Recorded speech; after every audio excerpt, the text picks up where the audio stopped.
Saturday will go, Sunday will go, and Monday will come and you'll go back to the class. And like this teacher by name Mrs. Thompson entered the class for the first time. And she had this habit of starting her class by saying, "Love you all." But she knew she was lying because she could not feel that love for one of the students in the class who was very unkept, untidy. And there was nothing in the child that drew attention from Mrs. Thompson. She was little indifferent to the child. She picked him for every negative example and ignored him for all the positive reasons. That year, she had written the progress report for the first quarter. And it was a system in the school that the headmasters have to countersign every progress report. The headmasters called for Mrs. Thompson and told Mrs. Thompson, a progress report should report some progress. It should make a parent feel my child has a future. The way you've written the progress report for Teddy, that is how he was called.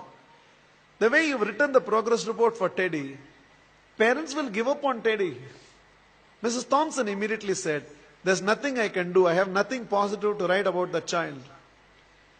Immediately, the headmasters asked the administrative staff of the school to trace the old year progress reports of Teddy and send it across to Mrs. Thompson's class.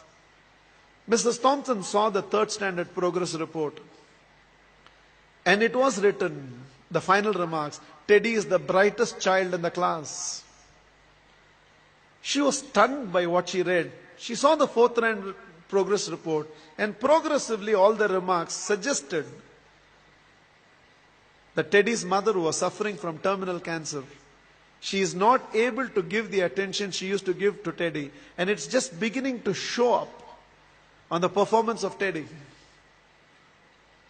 The fifth standard progress report read, Teddy had lost his mother and along with that himself. He desperately needs help, otherwise we will lose this child. By then there were tears in the eyes of Mrs. Thompson. She looked at the principal and said, I know what to do. And she went back to the class. Probably it was a Monday morning.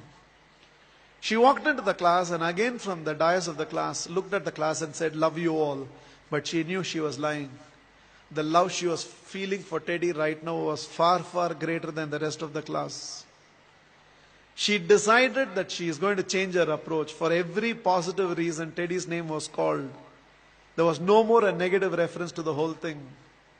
The last day of the school came.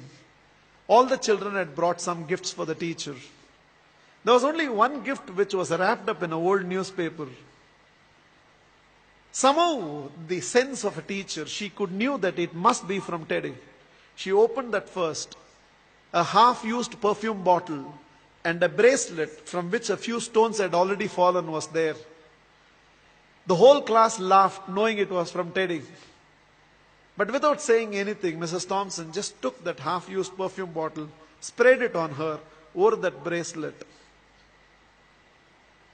With a quarter smile, it seems Teddy told, now you're smelling like my mother. This is the last perfume that she used before she left me. And this is what was removed from her body before she was taken into the coffin. 1 year later, end of the school, end of the year, there was a letter on Mrs. Thompson's table. I have seen few more teachers, but you're still the best teacher I've ever seen. With love, Teddy. Every year till the end of the year, Mrs. Thompson used to get this letter from Teddy. I've seen few more teachers, but you're the best teacher I've ever seen, Teddy. Years rolled by, they lost contact. Somewhere an agent traced Mrs. Thompson, who had retired by now, and handed over a letter.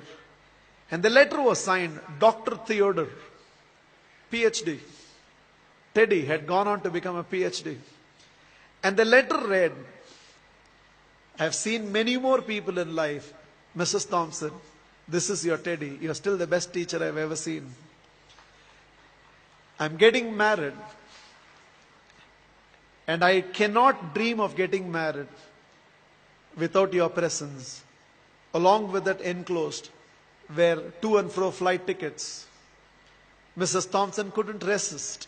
She no more had the perfume bottle, but she still preserved the bracelet.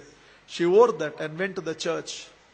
She was trying to sit in the last row, but volunteers identified and ushered her right to the front row.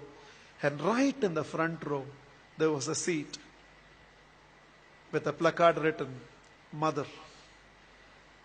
Theodore personally asked Mrs. Thompson to sit in the chair and whispered, "You are the closest to my mother that I have ever experienced. And whatever I am today, it's because of you, ma'am." The wedding happened, and after the wedding, Theodore introduced Mrs. Thompson to his newly wedded wife. Without her, I wouldn't be where I am today. There were tears in Theodore's eyes. It seems Mrs. Thompson told the newly wedded woman, "Without Teddy, I would have never realized a teacher must first be a mother to every student of hers, and only then a teacher."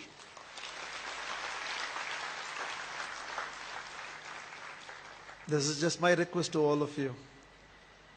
There is a Teddy sitting in your class. When you go back to your classroom on Monday morning, there is a Teddy in that class, and you can be that Mrs. Thompson. Please, on Monday, don't go back to the institutes as a teacher. Go back as a parent who can also be a teacher and be a turning point in the life of those children. You plus me.